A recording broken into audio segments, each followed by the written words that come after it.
Welcome.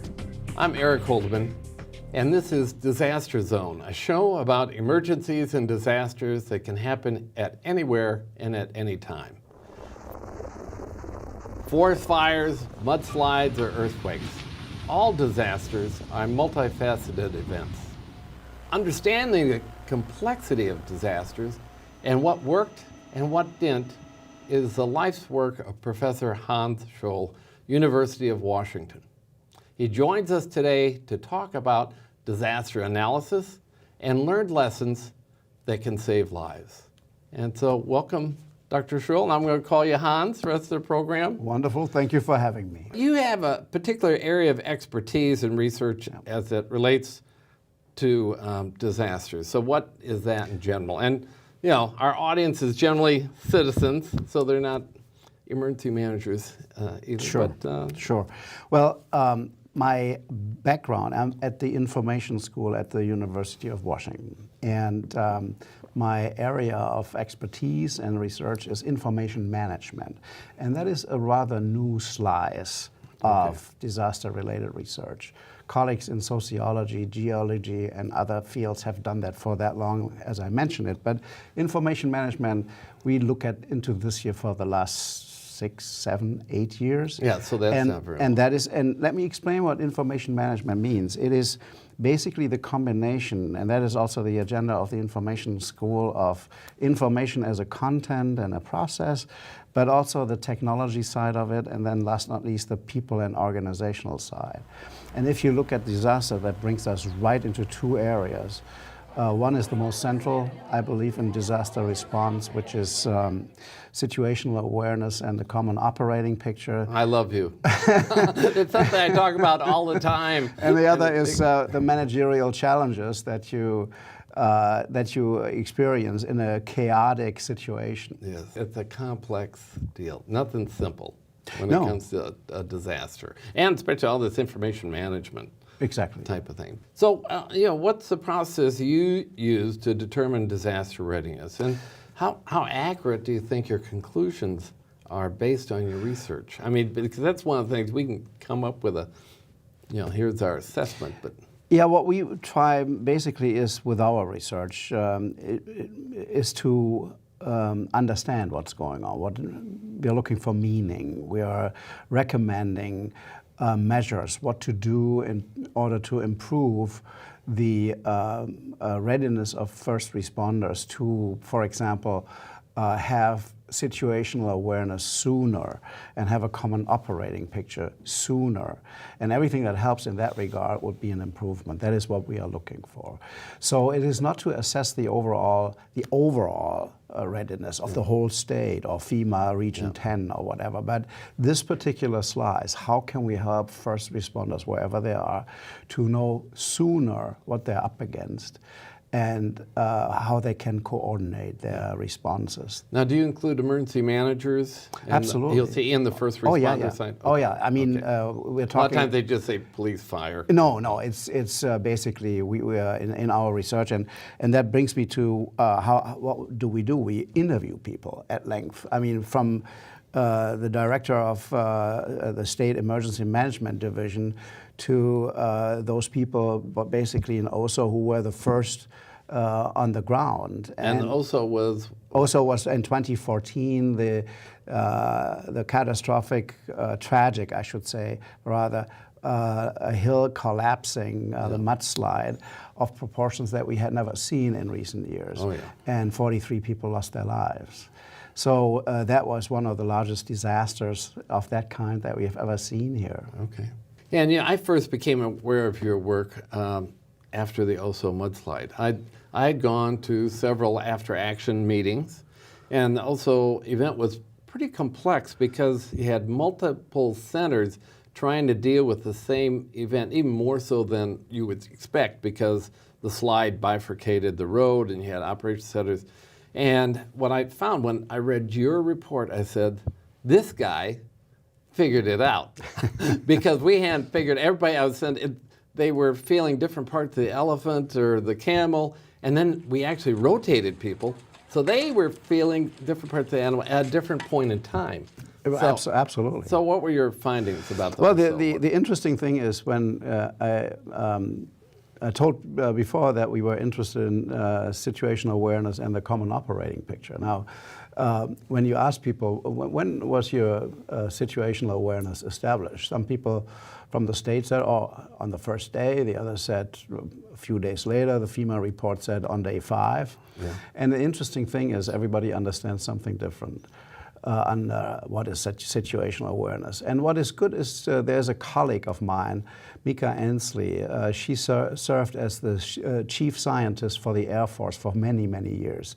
And she said if we look at situational awareness, we have to look at 3 things. First is perception, basic perception, what is there? Yeah. Then once you perceive all these things, after a while you comprehend what's going on. But that is not good enough because you want to go into the third area of situational awareness, which is prediction. Now you can plan. You understand this is a dynamic event. It will develop this way, and now we counter act, or we try to anticipate what is going to happen next. And that is when you go into planning. Now, the state people obviously said, okay, we now know there is a landslide. Mm-hmm. Yeah? Even though some people didn't understand until maybe Monday morning how massive a landslide it was. But you it happened on Saturday and you morning. can also see how teams were deployed. First on the Saturday was the local team on OSO and the fire in the area there, fire station 27, I guess it was. Then the Type 3 team, the regional team, came in and managed the response from Sunday to Wednesday, and on Thursday only, the Type 2, the state, yes, they had a much bigger guns came in, you know, and then they were in there for 2 weeks, and then another Type 2 team came in. So that also shows you that the understanding of the magnitude and the enormity of the whole thing changed over time. Took some time. It took basically until Tuesday, Wednesday to understand, oh, this is so big. We have to bring in the bigger guns. Mobilize, you know, quote unquote. Okay. Well, we're halfway through. Okay. And I feel like we're just grazing the subject here, but I really appreciate your insights, and I think people are learning from that. And for you folks at home, on the second part of the show, we're going to be talking about Cascadia Rising 2016, and that was the biggest earthquake exercise. I want to say 20,000 people participate in that in Oregon, Washington, and I think maybe Alaska a little bit. So, but first we're going to take this quick break, and when we come back, we're going to be talking about that exercise and what the good doctor found out about that through his investigation. So don't go away, and we'll be right back. In the event of a catastrophe, you need to know what to do to make it through. By preparing now, you and your family will have a better chance of surviving when a catastrophe happens. Here are 3 tips to get you started. Have an emergency plan with meeting places and an out-of-area contact. Prepare a supply kit for your family and pets that includes what you need to survive for 7 to 10 days. And be prepared to help each other. Start now and take the first step to protect the ones you love. For more information, visit makeitthrough.org or find us on Facebook. We're back today talking with Professor Hans Scholl from the University of Washington, and we're talking about his research into disasters, situational awareness, situational analysis. And we want to just come back and talk briefly about OSO, where we finished that first half. What were 2 or 3 findings you've found out of that? And also a total of 119 agencies and non-governmental entities work together. So that's a huge coordination task and a huge effort. But here's one thing we have to remember. You can only coordinate on the basis of data, of information. If you don't have that information, then you cannot really effectively coordinate. Problem with all these agencies working together was that there was no integration of information sharing. There was no standard for information collection. There was no information architecture. There were very different systems being used. For example, from the incident command post every night a hard drive was carried over to the Snohomish County EOC, you know, and it shows you that the coordination and communication and transfer of information was sort of cumbersome. In the 21st century. Yeah, and you know, people, you have email, you have radio, you have spoken language, you have people have written down things, and nowhere there was any standardization of anything, which hampered the response and the coordination significantly. So one deficit here leads immediately to other deficits over in the managerial area. Right. And the whole issue with, we talked about National Incident Management System, ICS, it's all about standardization and what you're trying to achieve. So, Right.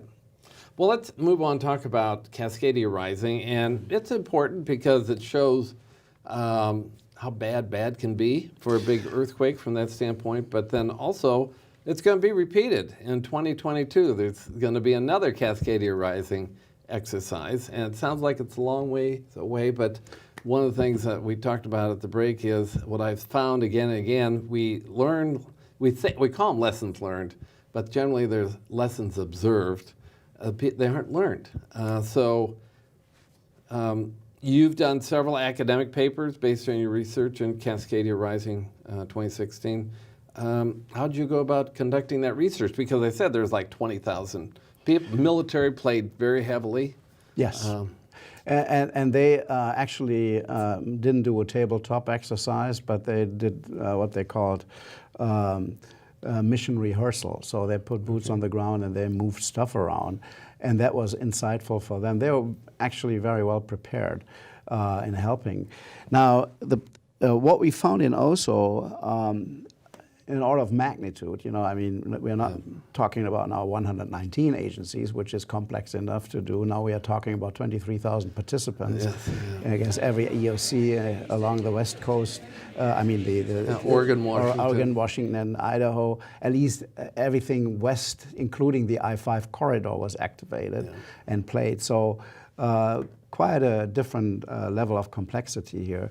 And all these things that we already had discovered and also now played even more heavily. You know, for example, the state's system, the so-called web EOC, it's a web-based system to logistic systems to coordinate inside an emergency operations center, but also communicate with others, completely broke down. There were counties that had no access, no communication with the state at all. And you can imagine what that means for resource management. If people request resources that they don't have and there is no answer. That was the reality during the exercise. And the exercise had so many artificialities that it was found that this has to be repeated. As the state report and the FEMA report correctly state, we are not prepared at all, you know. Especially, you know, the two parts of emergency operations centers, I always say, is they receive information, create a common operating picture, and then they do logistics. Exactly. So, and the logistics, I think, was one of the biggest problems. I mean, a few things had been done. There was an attempt to, after OSO, to standardize the resource requesting procedure in the state. That is not completed yet, but it helped. However, let's face the other reality. At OSO, when the fiber connection between Arlington and Darrington was down, there was no phone connection for hours or for a day and a half or something. With Cascadia Rising, if that is the real thing, we will have no power immediately. Yeah, we will have no water within less than 24 hours. We will have no running sewage systems. We will have power lines broken. We will have fires. We have no pumping of liquid fuels. No pumping of anything in that regard. We will have from the 1,000, we don't know the exact number, but the Western Washington University scenario study said that we have to consider 1,000 bridges being broken down, plus railroad bridges that cross roads. That means we will end up with something like 450, maybe 500 islands where populations will be trapped. There is no in, there is no out. Yes. And you have no communication, it will be dark. So I don't want to do fear-mongering here, but it is a situation where we will have a massive humanitarian crisis within maybe 72 hours. Yeah. And so if you have no information infrastructure, and power, our systems depend on power, you know. If you don't have it's very power, simple. everything, Then it is almost pointless. Yeah. And what we also learned from OSO very impressively was the small scale thing rather than the bigger thing. So we had assets in the air right away, half an hour after it happened. So when the helicopter pilots saw that there were people still on the debris field, they began to engage in search and rescue right away, you know, forgetting that they should inform a few people on the ground what they were seeing. Right? Right. And this comes across like a blame. It's not. I mean, this is the most natural thing. That's right. They saved lives. Absolutely. Actually, they're the ones There's who saved nobody lives. to blame. The problem for the people on the ground is they didn't understand what they were up to. Yeah. Both had important parts of the information needed to understand what was going on, but they didn't talk or couldn't talk to each other. Yeah. This will much more heavily happen in the big one. And let me just comment. You're talking about these islands, and we'll have a humanitarian crisis. That if you don't have water stored, people start dying after 72 hours without water. And the issue I call earthquakes come as you are disasters. So you're either ready or you're not. The other thing is you don't expect to die in earthquakes. Don't be fatalist saying, well, we'll all be dead anyway. No. Only about 2% of all people die in a catastrophic earthquake. So you have to be prepared to live on an island or to get off the island somehow to get one or the other. Yes.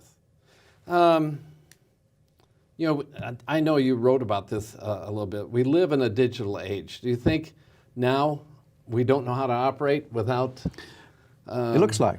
It pretty much looks like. So for me, one of the most puzzling thing in analyzing the exercise, and I was, by the way, a participant myself. I played as a participant because I have all these FEMA courses. So in where were you? In the situation unit, the damage unit actually, in the city of Seattle EOC, I played for a day, and I can tell you, it was very, very stressful. Yeah.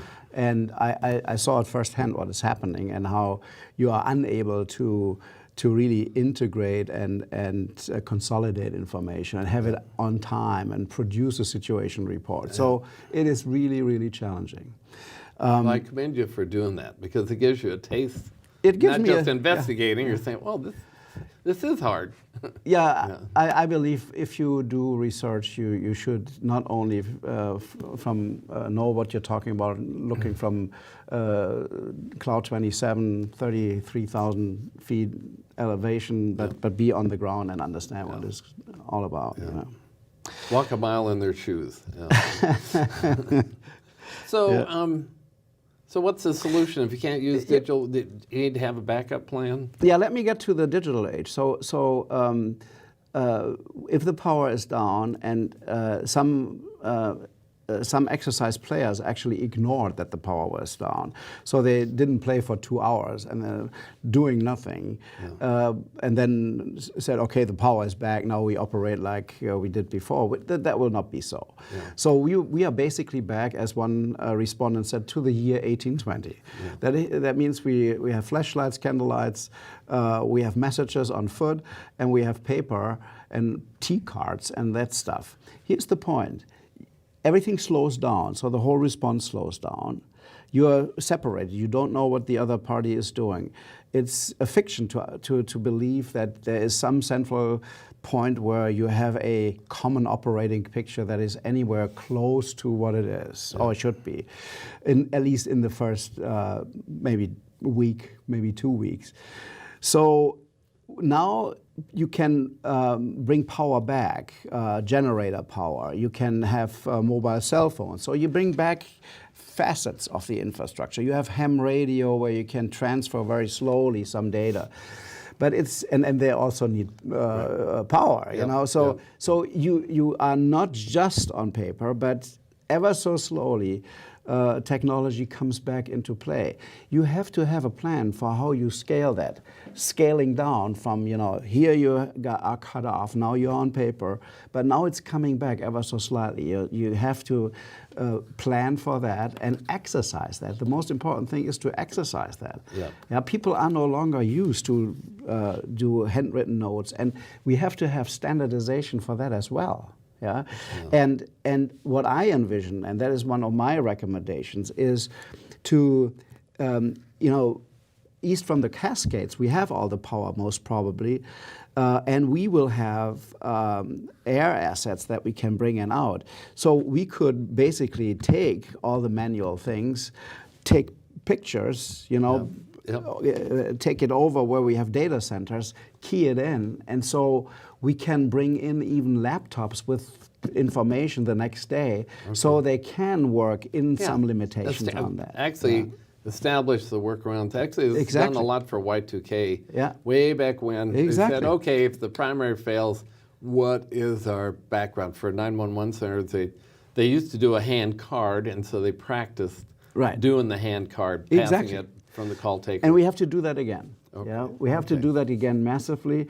I have also, we have to also consider other things, and that is, according to all the simulations, we know that most of the fire stations, most of the police stations, the closer you come to the coast, will be completely destroyed. So they are not operational. That will also hold true for EOCs.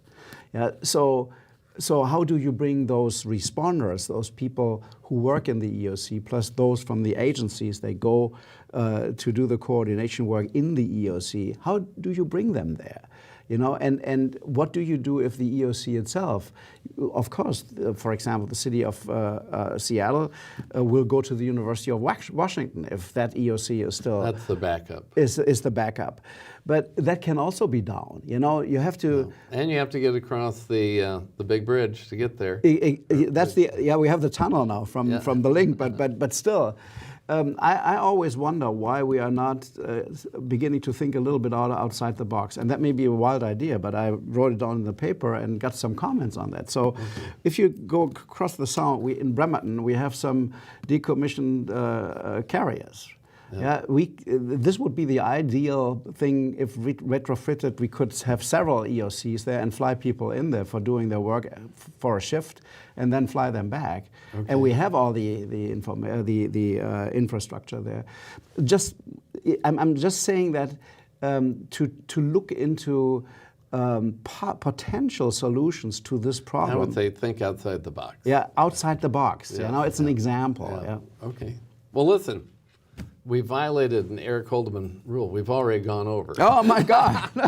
But I think this information is so critically important to know that the research you're doing, I mean, this message, I actually blog on this show when I'm done, and goes out to emergency managers across the United States, that hopefully someone will hear a piece of this, like thinking outside the box. Forget the digital age. How do we go back to General Grant handing a note to a corporal to send a message type of thing. So thank you for being part of this whole process, and I hope you keep doing what you are doing for our broader community. Thank you, Eric. All right. Thank you for having me. You get this lovely disaster zone. Here we go. I've never done that either, Mug. Okay. And may all our disasters not come immediately, because there's a lot of work to be done. Exactly. All right. Well, thank you for being on the show. And this brings us to the end of our show for today. Thanks for tuning in and learning more about what you and others can do to become better prepared for disasters. Remember, if you're going to get prepared, and we don't know when the next earthquake or other disaster is coming, today is a good day to start. Have a great day and tune in again soon. Bye-bye.